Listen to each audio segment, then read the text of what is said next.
Hey everybody, Varun here from Language Academy. Guys, welcome back to another video. This video, we are going to look at the first task of the listening module, Summarize Spoken Text. What we are going to look at, what are the things you need to avoid, how the marking criteria works, what template or which template you can use, can you repeat the same keywords, how you have to avoid the spelling mistakes, and even if you get something difficult, something very fast, or something short in the exam, how you have to still make sure that you do not lose even a single point over here and secure 100% points in Summarize Spoken Text. Why is Summarize Spoken Text important? Because this is going to give you points in listening and writing both. That is why it is very important you make sure you do not lose a single point. And it is easy to score points here. I'll share my screen. I'll tell you a template. I'll tell you the marking criteria, and then I'll tell you I'll answer a few of the commonly asked questions related to Summarize Spoken Text. So let's get into the video. I'll share my screen. There you go. Very first thing, what is Summarize Spoken Text? You'll get a lecture, you'll get an audio. It can be a conversation, it can be a speech. It will go on from anywhere between 40 to 90 seconds. While the audio is going on, you have to take notes. And once the lecture stops, you have to write down the summary of the lecture in 50 to 70 words. You have to write the summary of the lecture in 50 to 70 words. You have 10 minutes to complete this task. You will get 1 or 2 summarized spoken text in your exam, and this is going to give you points in listening and writing. Now these 10 minutes are including the audio time as well. So you will have 10 minutes including the audio time. The audio time is usually 40 to 90 seconds. So basically you just have 8.5 minutes to write the summary. Remember this thing. This is what your screen is going to look like. You'll have the instructions over here. This is the audio status bar. This is where you have to type your answer. This is the word counter, and this is the time. Remember this thing, in Summarize Spoken Text, there's no rollover time. Means you are given 10 minutes per summary, and let's say if you finish your summary in 8 minutes, and if you move to the next question, you are not going to get extra 2 minutes in the next question. So it's very important, and it's advisable that you use complete 10 minutes in every Summarize Spoken Text so that you can proofread and make sure there are no spelling errors. How is Summarize Spoken Text marked? On 5 parameters: 2 points for content, 2 for form, 2 for grammar, 2 for spellings, and 2 for vocabulary. For content, you have to make sure you include at least I'm saying 5 to 8 keywords from the lecture. If you can include 10 to 12 keywords, that's even better. But you at least need to have 5 to 8 keywords from the lecture. What are keywords? I'll tell you in a bit. 2 points for form. This means you have to write between 50 to 70 words. If you write less than 50 words or more than 70 words, you're going to lose points here. If you write less than 40 words or more than 100 words, you are going to get 0 in form, and there will be no further scoring. Means you'll get 0 in the rest of the parameters. So you just make sure you write between 50 to 70 words, but I'll advise you write around 65 words. That's better. That way you can cover up your content as well. 2 points for grammar. Pretty simple. If there's no grammar mistake, you get 2 on 2. If there is 1 grammar mistake, you get 1 by 2. If there are more than 1 grammar errors, you get 0 by 2. So what I'll recommend over here, don't try to frame fancy sentences, compound sentences, complex sentences. No one cares about those in PT. You just have to frame simple sentences and make sure you do not make any grammar mistake. 2 points for spelling. You get 1 point if you make 1 spelling mistake. If there's more than 1 spelling mistake, you straight away get 0 over here. How you have to avoid spelling mistakes? There's one simple logic. If there is, please remember this thing, spellings are the main reason why majority of the students do not get their scores. If there is any word you're not sure about or you're doubtful, do not write it. If there is any keyword, doesn't matter how important it is, if you are not sure about it, don't write it. If you have less keywords, you repeat the same, but do not write any word you're not sure. Why I'm saying that? Let's say there's a word called aeroplane and you don't know how to spell it. You write the wrong spellings, you lose points in spellings, plus you don't get anything in content as well. So instead of writing the wrong spellings, it's better you don't write it. 2 points for vocabulary. It's pretty simple. Do not use any kind of informal language or slang language. This is going to give you points both in listening and writing. Remember this thing. As I've told you, 5 to 8 keywords, between 50 to 70 words, no grammar errors. Make sure first word is capitalized of the sentence, and you use full stops as well. You can write 3, 4, or 5 sentences here. No spelling error, 2 points. And try to make sure, don't worry about repetition. If you have less keywords, you can repeat the same keyword as well, but don't repeat the same words from the template again and again. Avoid short forms, abbreviations, and slang language. Try not to write contractions as well. How you have to take the notes? What are the keywords you need to write?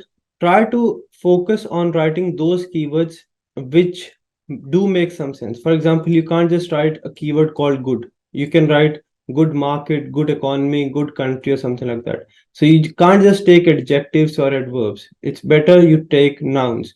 Make sure your pen and notepad are ready before the lecture starts. Try to write group of words, or you can even write single keywords if that is a noun. For example, you can write India by itself. It's because it is making some sense, but you can't write good by itself, bad by itself, high by itself, low by itself. So I don't really want you to take very long keywords or very long phrases, just around 2 to 3 words in length, but make sure there are no grammar errors. You can focus more on names, date, place, things, technical terms, and codes, basically nouns. When you're typing or when you're taking the notes, don't write the correct spellings, just take short forms so that you save time and you can write maximum. If you miss something, don't try to recall it, just move on to the next point. And while taking notes, don't worry about articles and spellings. Make sure you take the notes in a very neat manner so that it is very easy for you to read what you have written. Many a time students write a lot of information and at the end they're not even able to understand their own handwriting. It's better you write less, but whatever you write should be neat and clear. Now, there are 2 templates which I'm going to give you for Summarise Spoken Text. You can use any of these 2. Both are proven. Both can get you a score of 90 if you use properly. First template is the main focus of the lecture was. You just write the main keyword over here, or you can write a short phrase. For example, the main focus of the lecture was development in Australia. If you have less keywords, you can write this sentence. This is an optional sentence. A number of advantages of development were discussed in the lecture. Otherwise, you can straight away jump over here. The first crucial aspect revealed in the discourse was increasing construction of houses in Sydney. Furthermore, another significant, or you can write noteworthy, another significant point mentioned in the lecture was about the increasing house prices in Perth and Western Australia.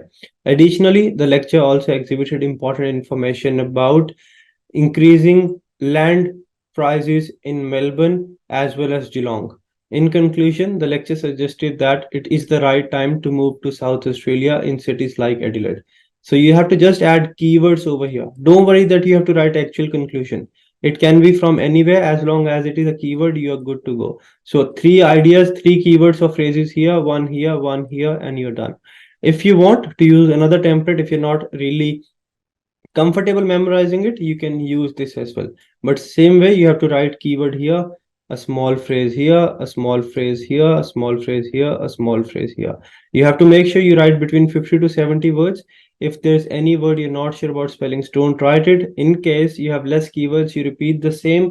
Let's say you have written development in Australia here, you can, and you run out of keywords over here. So in the last also you can write, in conclusion, the lecture suggested that development in Australia is increasing, something like that, just to make sure you cover up the keywords and it is making sense as well. This is a sample answer. The main focus of the lecture was one phrase, increasing population in India. You can write phrases up to this length, but I would suggest don't go very long. That way you'll exceed word limit and there are chances you'll end up making a lot of grammatical mistakes. The first crucial aspect revealed in the discourse was illiteracy, which is the main reason behind overpopulation.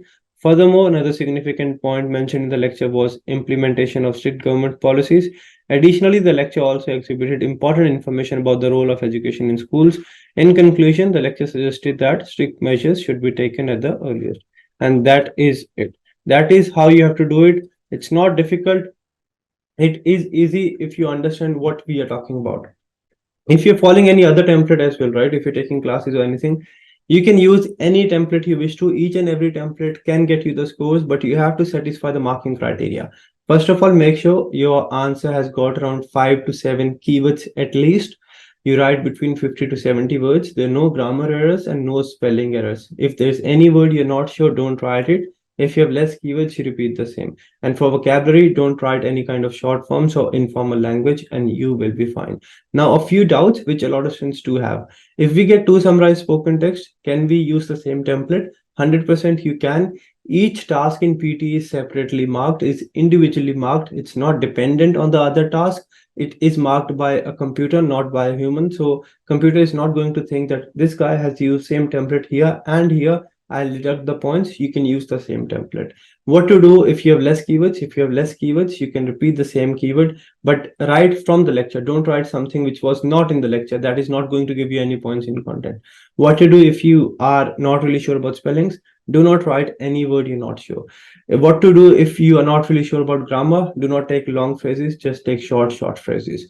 So these are the main things you need to take care of. At the end, make sure you manage your time properly. First 1 to 1.5 minutes, the lecture will go on. Next 5 to 7 minutes, you have to write. And at the end, around 2 minutes, you have to proofread. When you proofread, don't proofread top to bottom from starting to end. Proofread it backwards from end to top. That way you will be able to identify more mistakes, because many times what happens, you have a spelling mistake, but you're not able to read it. Why? Because you're not reading what is on the screen. You are reading, this is human psychology. You don't read what's on the screen, but you read what you have written according to yourself. So when you proofread bottom to top backwards, that way you are able to identify more mistakes. Follow these things 100%. You will get your points. You will increase your scores in listening and writing. That's it from this video. I hope the video was helpful. To take a free full score mock test, just register on languageacademy.com.au. It's my request. Before you go for the test, make sure you take that free score mock test. That will give you a clear idea of where you stand and how you have to improve. Another thing, you can download 𝗙𝗵𝗊𝗃 Exam Practice app as well and practice over there. We have got our branches in India, Australia, and Nepal. These are the locations. If you need any help, you can contact us on these numbers. We do provide online classes. If you need any help, you can contact us. Varun from Language Academy, do like, share, and subscribe. Share it with your friends as well, so that along with you, they can get their desired scores. If you want me to cover any other video, any other topic, let me know in the comment section. And please do subscribe. You guys just watch the video, don't subscribe. Once you subscribe, that will keep me motivated. My only main motive is to make sure you get your desired scores without wasting your time and money, and that is something I work for, and that is something keeps me going on. If you ever get your scores watching my videos, do let me know. That's it. I'll see you very soon. Till then, take care and stay safe, and register on languageacademy.com.au.